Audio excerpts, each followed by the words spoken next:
Amani ya Mwenyezi Mungu iwe juu yenu na rehema zake na baraka zake. Bismillahi, masha Allah, tumeanza ujenzi wa nyumba ya vyumba viwili kwa ajili ya dada yetu mjane mwenye mayatima watano.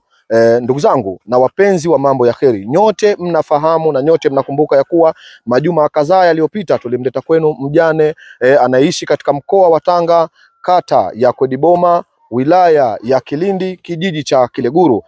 Mjane huyu ndugu zangu, kama mnavyofahamu, alipoteza watoto wawili kutokana na mazingira magumu aliyokuwa akiishi nao katika nyumba iliyokuwa inapitisha wanyama wakali, iliyokuwa ina uwezo kupitisha maji, mvua yao, jua la kwao. Hakika walikuwa wakiishi katika mazingira magumu na mazingira mazito sana, hali iliyopelekea kuwagusa wengi katika wapenzi wa mambo ya kheri, na hatimaye mkajitolea 100, 200, 300 tuliyoikusanya kutoka kwenu, na sasa tunaanza rasmi msingi huu kwa ajili ya kumsimamishia walau vyumba viwili ili aweze kusitirika na wale watoto. Ndugu zangu, bado mapungufu ni makubwa sana. Tuna uhitaji wa tofari, tuna uhitaji wa simenti, tuna uhitaji wa nondo na tuna uhitaji wa bati kadhalika vile vile. Kama mnavyofahamu, ujenzi sio jambo dogo, ni jambo kubwa na linahitaji sana gharama nyingi. Hivyo basi tunarudi kwenu tena wapenzi wa mambo ya kheri. Alhamdulillah, msingi ndio huu wa nyumba tumeuanza nao, nafikiri mnauona, na mafundi tayari tuko nao hapa site kwa ajili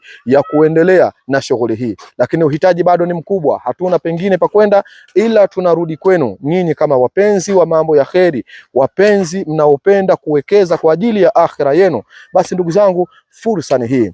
Kumbukeni ya kuwa fa amma man a'ta, imma yule ambaye atakayetoa kile alichoruzukiwa na Mungu, wasaddaka bilhusna, akakubali mambo mema aliyoyaahidi Allah subhanahu wa ta'ala, fasanu yassiruhu lilyusra, tutamfanyia wepesi wa mambo. Kama unataka Mungu akutengenezee maisha yako, akufanyie wepesi wa maisha, basi hakuna pa kuwekeza isipokuwa ni maeneo kama haya. Kumbuka, unapomsitiri ndugu yako, Allah na wewe atakusitiri. Kumbuka, unapomfanyia wepesi ndugu yako, Allah na wewe atakufanyia wepesi. Ndugu zangu, mjane huyu alikuwa akiishi na hawa mayatima katika mazingira magumu sana, anaishi nao katika mazingira mazito sana. Kumbuka, wewe unalala katika nyumba nzuri, nyumba safi, nyumba ina kila kitu, lakini yeye alikuwa akilala chini kwenye udongo.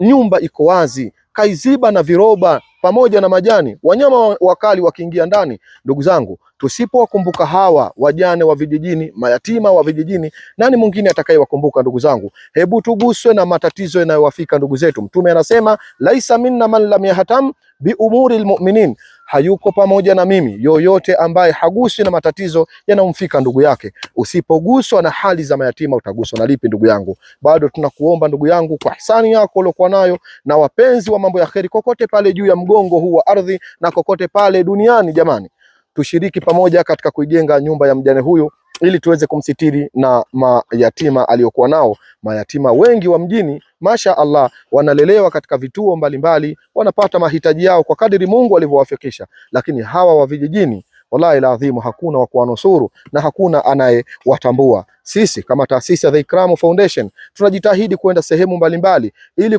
kutafuta hali zao, ili kufukua matatizo yao, tuone namna gani tutakavyowasaidia, ili hata Mwenyezi Mungu Subhanahu wa Ta'ala siku ya mwisho, siku ya Kiyama, akituuliza, tumuonyeshe kuwa kuna vijitihada vidogo tulivifanya, tukatatua matatizo ya watu, tukatoa shida za watu kwa kadiri Mungu ulivyotuwezesha. Naomba Allah Subhanahu wa Ta'ala, ikiwa na wewe ni mdau na mpenzi wa kuchangia khairati hizi, basi Allah akakufungulia milango ya kheri na milango ya baraka. Shukran lakum, jazakumullahu khaira. Salamullahi alaikum wala afwa minkum.